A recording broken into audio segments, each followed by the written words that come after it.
Hi guys, buenos dias everyone. Time check ana kita. It's 12:15 and naka 17 hours of fasting ngayon guys. And ready na yung food ko dito. We have roasted chicken by my chef husband. Charot. And then may gulay din ako.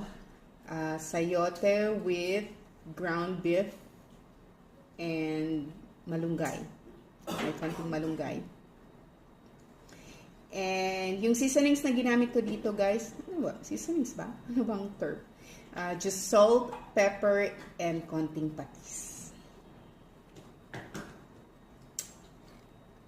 Super yummy, guys. I can't wait to break my fast. That's it, guys. Yun lang. Shinare ko lang. Stay low carb. Bye-bye.